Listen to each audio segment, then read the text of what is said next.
चार बच्चे अपनी हिंदी व्याकरण की पुस्तक निकालिए, उसमें निकालिए पेज नंबर 44। तो बच्चे इसमें आपका पुनरावृत्ति भी जो हम कर रहे थे वो पूरी हो गई है। आज हमारा अभ्यास पत्र सेकंड है। ये 5 से 8 पार्ट जो आपके पढ़ाए उन पर आधारित है, तो हम इसकी पुनरावृत्ति भी कर लेते हैं।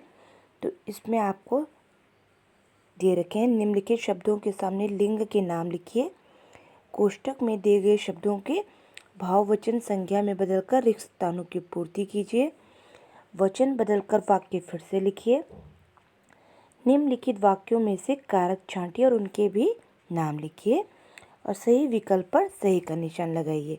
तो बच्चों, आपने ये काम पहले भी कर लिया है, जिसने नहीं किया है वो करेंगे और बाकी बच्चे भी करेंगे, क्योंकि आपका पुनरावृत्ति में है और ये पांचों पार्ट, ये जो आपके 3 पार्ट हैं उनसे ये आधारित है। तो इसमें आपको सारे पार्टों का काम मिलेगा।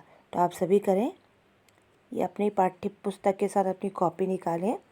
अब आप यहाँ से करना शुरू करें। अभ्यास पत्र द्वितीय 5 से 8 पर आधारित। पहला है निम्नलिखित शब्दों के सामने लिंग के नाम लिखिए। अब देखिए, अध्यापक क्या है? पुल्लिंग। ख हिंदी क्या है? हिंदी भाषा हमारी स्त्रीलिंग होती है, स्त्रीलिंग। हिमालय पर्वत है, पुल्लिंग। कटोरी स्त्रीलिंग। चांदी स्त्रीलिंग और मंगलवार पुल्लिंग। इसी प्रकार से आगे बढ़ते हैं। अब देखिए, कोष्टक में दिए गए शब्दों को भाववचन संज्ञा में बदलकर रिक्त स्थानों की पूर्ति कीजिए। भाव बदलने इनके। क ताजमहल की सुंदर है, तो सुंदर का क्या हो जाएगा? सुंदरता। सुंदरता देखते ही बनती है। ख कोयल के स्वर में बड़ी मीठा है, तो मीठा का क्या हो जाएगा? मिठास। मिठास होती है। ग नींबू में है, खट्टा दे रखा है, तो क्या हो जाएगा? खटास। भाव क्या हो जाएगा? खटास। घ उसके पास की बहुत तस्वीरें हैं। अब बच्चा है तो क्या हो जाता है? बचपन। अब है वचन बदलकर वाक्य फिर से लिखिए। आपको वचन बदलने, ठीक है। क है मीठा आम खा लो, तो क्या है? मीठे आम खा लो, ठीक है। मीठे का क्या हो गया? मीठी।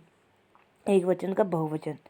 ख लड़के खाना खाते हैं। यहाँ पे लड़के बहुवचन, तो यहाँ पे एक वचन हो जाएगा, लड़का खाना खाता है। अब आगे बढ़ते हैं।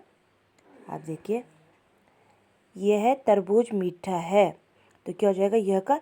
यह खरबूजे मीठे हैं। यह खरबूज मीठा है, ये खरबूजे मीठे हैं। बात मत करो, बातें मत करो। तो इस प्रकार से हमने क्या कर लिया? इन वाक्यों को वचन बदल दिया। अब निम्नलिखित वाक्यों में से कारक छांटिए और उनके नाम लिखिए। कारक। क है यह मोहन का भाई है, तो कारक क्या है? कारक का नाम है संबंध कारक। ख बच्चे पेड़ पर चढ़ते हैं, तो क्या है इसमें? पर, ठीक है। तो क्या इसमें चिन्ह क्या है? पर। तो यानी कि कारक का नाम हो गया अधिकरण कारक।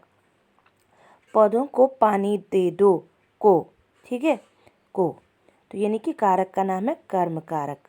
अब है फल पेड़ से गिर गया, तो से, तो कारक का नाम है आपादन कारक। अब आगे बढ़ते हैं। अब आपका आता है सही विकल्प पर सही का निशान लगाइए, ठीक है। तो आपके पास 2-3 दे रखे हैं, आपको सही लगाना है। क है कुर्सी संज्ञा है, तो क्या है वो? व्यक्तिवाचक।